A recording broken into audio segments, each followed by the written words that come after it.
që i ka ditë gjitha gjërat dhe ka qenë pjesëmarrës aktiv në çdo zbatim planit, ka qenë padyshim Agim Qela. Në atë kohë ish informuar grupët ose faktikisht ishin koordinatorët për ishe eprorët ushtarak. Një ndër to ishte edhe Agimi i cili jetonte në Gjermani. Dhe u taku me to në Gjermani kur filluan të bisedonin për përgatitjet tona eventuale për të kyçur në Kosovë. Me vrasjen dhe ramjen e Halit Gecit me 28 nëntor të 97-shit, atëherë unë me që këta djemë të cilët i njifsha nga protestat e 89-91-shit, me cilët kisha bashkëpunua këtu, i thras në telefon Fisnik Cukajn, Hashim Thaqin, Kadri Veselin dhe i pys. Jeni në lidhje me këta djemë poshtë? Thanë, na jemi në mes të fushës futbollit. Kjo ishte një bised paka shumë, si të thuashem, sheft, që mos të merret vesh për çfarë bisedojmë. Pastaj jemi takua me Kadriun, me Hashimin, jam takua unë në Basel, dhe ju kom dhënë emrat e gjithë eprorëve ushtarak që mund të hyjnë në Ushtrinë Shqiptare të Kosovës. Ishte faza fillestare e mobilizimit apo kalimit në fazën më të lartë të organizimit dhe të mobilizimit për çlirimin e vendit. Dhe aty kom pas fatin dhe kënaqësinë lirisht mund të them, po është edhe nder që të njihesh me një personalitet çfarë ishte Agim Qela.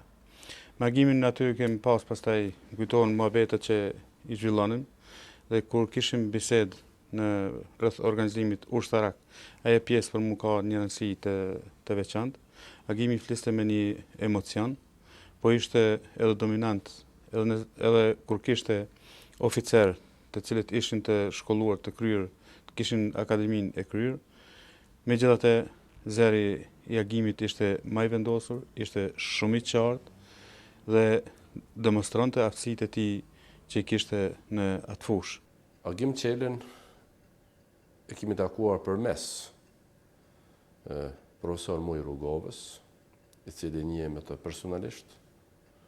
Ne kemi takuar dhe në pranverë të vitit 98, kemi grumbulluar një numër të konsiderueshëm të gjeneratës e parë të ushtarakëve, të cilët kishin shprehur gatishmërinë, zotimin e tyre për të futur në Kosovë. Dhe Agimi ka qenë i gatshëm që ditën e parë të heci për frontin e luftës. Agimi ka ditë jo vetëm të luftoj, Agimi ka ditë edhe të shkruaj.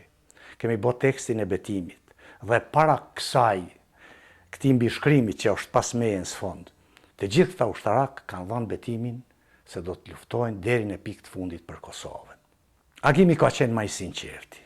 Agimi ka qenë më i devotshëm. Agimi ka qenë ai që nuk ka ditë ka del plumi. Zbashku me Kadri Veselin kemi kontaktuar shumë ushtarak, anëkënd diasporës ku gjindeshin ata, në mënyrë që t'i sistemojmë në formacionet e ushtrisë lirimtare të Kosovës. Prej shumicës prej tyre kemi pasur një përgjigje pozitive se do t'i bashkangjitin në ushtrisë lirimtare të Kosovës, se do t'i jenë pjesë e rëndësishme e ndërtimit dhe forcimit e profesionalizimit të formacioneve të UÇK-s anëkënd Kosovës. Me të rënë në lidhje me Kadri Veselin, Adem Grabovcin, Hashim Thaqin, edhe antar të tjerë të shtabit të përgjithshëm të ushtrisë së çlirimtare të Kosovës, Agimi me shok hasi në mbështetje të parezervë për të realizuar vullnetin e madh për të ndihmuar luftëtarët e lirisë në Kosovë. Agimi ka qenë njëri prej kreatorëve, prej aktorëve të përgatitjes për luftën në Kosovë. Agimi jo vetëm që ka hyrë në luftë vetë, po ka përgatit psiqikisht edhe fizikisht djemt dhe vajzat që kanë ardhur vullnetar në frontin e Kosovës. Shumë me gëzim, them emocionalisht, e ka prit fillimin e luftës, shumë emocionalisht e ka marrë dhe shpirtërisht e ka marrë përjetimet e shqiptarëve në Kosovë, pasi në atë fillim janari, shkurti, marsi, shikoni vetëm në për televizion, dhe si kryetar klubi që ishte në rrethin e Singenit, mund të them që me të vërtet qaq ka pas autoritet, qaq ka pas reputacion, sa në atë kohë kur deshi t'i mobilizonte, thuja se dikun 200 sa shqiptar kemë qenë në atë rrethin aty, gjithë kanë qenë gatshëm të vinë të mobilizohen dhe të bashkangjiten luftës tonë çlirimtare. Ka ndihmuar fondin e ushtrisë çlirimtare të Kosovës, me bashkëdhëtar tanë, pesa e kanë dëgjuar, ish kryetar. Në bisedat që kishim me Agimin, shihte konkretisht shumë mirë qëndrimi i tij se do të merrte rrugën për në luftë. Kjo ishte dhe ajo motoja e tij që gjithmonë thoshte se unë lëkurën time kam vjedhë në garë për Kosovën. Aftësia e tij intelektuale, aftësia e tij ushtarake e ka bërë që shumë trije të reja të marrin rrugën në drejtim të Kosovës për t'i dalë zot. E kena pas një lidhje me shtabin e përgjithshëm, kena pas me drejtorinë e politike dhe me Hashim Thashin në përlidhjet tona të caktuara dhe me antarë tjerë. Po sidomos vlen të theksohet se ne takimet drejt për drejta i kena pas me Femilla Drovcin edhe me shok të tjerë.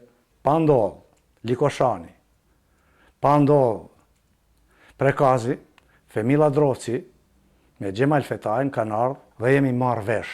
Ka qenë Sali Veseli, Bislim Zyrapi, nuk ka qenë atë ditë me ne Agimi, ka qenë Rifat Sulejmani prej ushtarakëve, dhe jemi marrë vesh që e prorët ushtarak më fut brenda. Me njëherë kemi njoftu Agimin, jemi takua përsëri, dhe Agimi ka qenë i gatshëm që ditën e parë të heci për frontin e luftës. Më kujtohet një rast në Singen, ku erdhe dhe Femilla Drovci. Ty do zona që s'na vjen lufta, ma mirë është 10 vjetë me bo bisedime si një ditë luftë. Edhe Femilla Drovci u prek, u shu, në kom, tha, qëra, tha, që pju thamë, tha, unë e tha jam pjesëmarrës i luftës në Kroaci. Tha edhe di, tha, pju e besën që asë të një ushtarë së konë me e forë, tha, si shqiptarë, tha, binë që jemi në konë ushtarët, më të mirë luftetarët, më të mirë, tha, në Kroaci. Qa kjo muhabet, qa kjo me ikë pi luftë, nuk bëhet luftë. Edhe u këthy pi Agimit edhe jazgati dorë. Agim tha e dhezim, tha jepën dorë njëri tjetër du përqafe në konë qysh. A konë shumë emocionu se atë tonë vëdishin se kanë me dhez. Thash Agim, mos u ngut, nuk i dim hala punt dhe nuk jemi shpërtop. E përsëriti, thash profesor, unë të kom thonë edhe po të them prap, këtë mish dhe këtë trup që e kom rrit, do t'a jap për Kosovën. E di që kur ja ka nis lufta, ka ndryshuar komplet pamjen.